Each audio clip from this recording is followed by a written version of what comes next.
Hello, আমি শুভমিতা। তো এটা আমার ফার্স্ট ব্লগ আমার চ্যানেলে।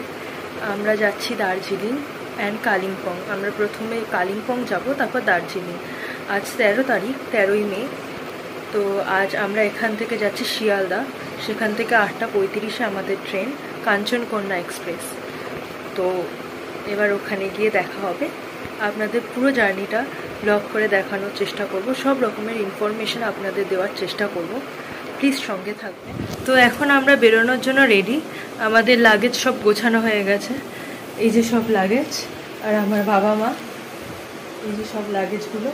এখন বাজে হচ্ছে ঘড়িতে 6:22। এখন আমরা ওলা বুক করব এবং শিয়ালদায় যাব।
পরের দিন সকালে ট্রেন শিলিগুড়িতে পৌঁছানোর পর নিউমাল জাংশনের দিকে রওনা দেয়।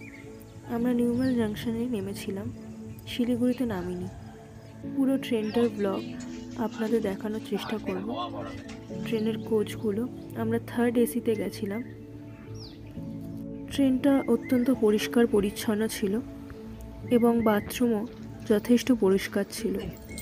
আচ্ছা, আমরা নিউমাল জাংশনে নেমেছিলাম, তার কারণ হচ্ছে আমরা শিলিগুড়িতে নামিনি, কারণ সেখানে রাস্তার কাজ হওয়াতে আমরা রাস্তায় জ্যামে পড়তে পারতাম এবং অনেকক্ষণ টাইম লাগতো। তাই আমরা নিউমাল জাংশন হয়ে এসেছিলাম। কিন্তু নিউমাল জাংশন দিয়ে আসার সময় তার যে দৃশ্য আমরা উপভোগ করেছি সেটা অনবদ্য। সেই দৃশ্য উপভোগ করার জন্য আপনাদের উচিত নিউমাল জাংশন হয়ে আসা।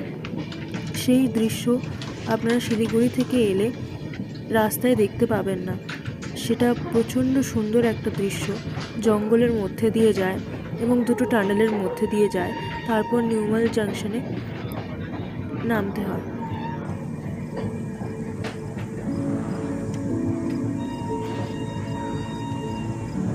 সেখানে বলে রাখি, টয়লেট কিন্তু ইন্ডিয়ান অ্যান্ড ওয়েস্টার্ন দুটো স্টাইলেই অ্যাভেলেবেল আছে।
জার্নি ছিল নিউমাল জাংশন অবধি।